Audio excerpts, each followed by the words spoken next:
Compared to the likes of Sir Crocodile, Don Quixote Doflamingo, Charlotte Katakuri, and the many wonderful villains that have graced One Piece throughout the decades, Gecko Moria feels lackluster.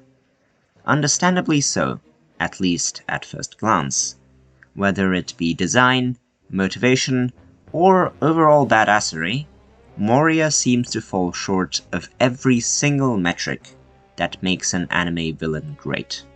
And yet, somehow, this misshapen onion of a man carries with him a great symbolic significance that few other One Piece villains possess. At the start of his pirating life, Gecko Moria was optimistic. Encouraged by the sight of Goldie Roger's execution, he set out to the Grand Line to claim the treasure above all treasures, the One Piece.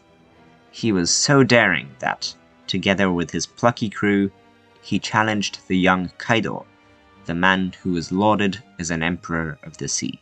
And yet, contrary to what one would assume having heard his backstory, when our protagonist Monkey D. Luffy first encounters this renowned pirate, he is a condescending, lazy, pathetic excuse of a royal warlord.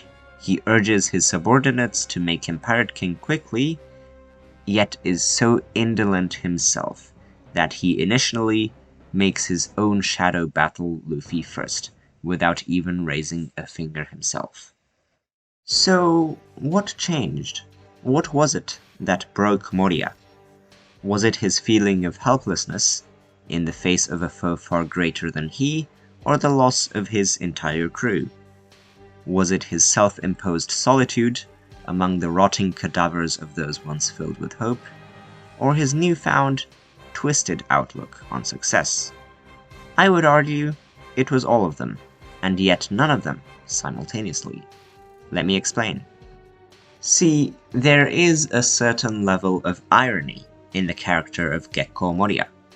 Once an ambitious pirate ready to take on an emperor of the sea, who now takes pleasure in holding back those who are as full of hope as he once was, once upon a time.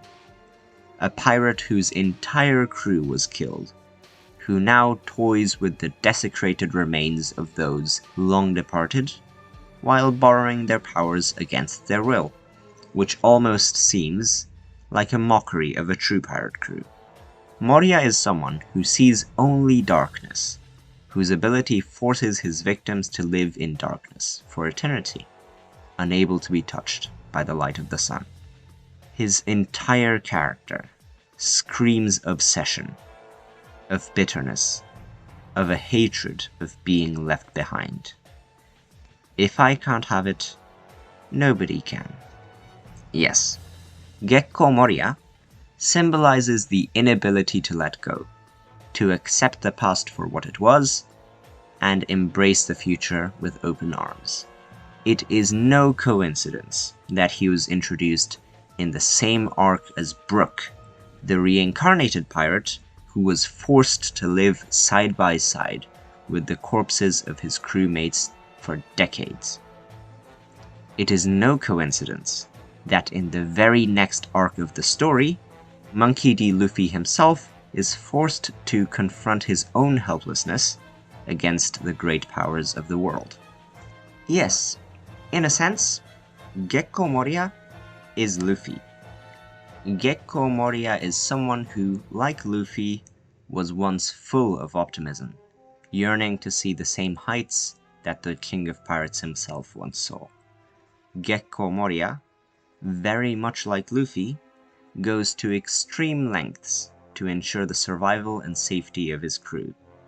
Much like how Luffy risked his life to rescue Robin, Ace, and Sanji, by confronting the world government, the navy, and a Yonko, respectively, Moria faced his fears of the emperors of the sea, and ventured into emperor territory to find his crewmate Absalom. Gecko Moria, very much like Luffy, was forced to witness the merciless destruction of his impossible dream, forced to lose the crew that he loved so dearly in front of his very eyes, forced to confront his defeat, forced to wallow in his own powerlessness. Then what is the fundamental difference between Luffy and Moria? Why does Monkey D. Luffy succeed time and time again, and Gecko Moria fail time and time again? Is it because Luffy is lucky? The four seas are vast. The Grand Line is vast. These seas are littered with thousands of pirates, young pirates, who, much like Luffy, yearn to become Pirate King, and each minute of every hour of every single day, the dreams of such a youngster are crushed. And among all of these, Luffy has made it this far. Now, do not get me wrong. This is not at all to diminish Luffy's sacrifices, the blood, sweat, and tears that he put into sculpting his own success. But following his journey, we often forget that there are countless others who failed where Luffy has succeeded, and Moria is one such pirate. Gecko Moria is, if anything, unlucky. He had nothing, he had nobody, other than arguably a couple of loyal followers. But followers are not friends. He did not have the strength of heart to persevere and withstand the weight of loss, as Luffy did, as Brook did. He did not have Luffy's charisma. He did not have the guidance that Luffy did. He did not have the drive that Luffy did. These are not things that everybody has, and not everybody can be expected to. But can we expect a man who has lost everything to not turn out as Moria did? To not sink into a deep depression traumatized by the ferocity of the monsters of the New World?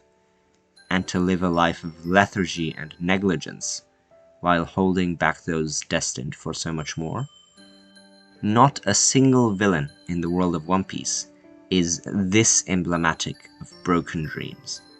The true tragedy of Gecko Moria lies in how closely he resembles our protagonist, Monkey D. Luffy, and what could have happened if Luffy had lost all hope, which is what makes Moria one of the most compelling villains in One Piece.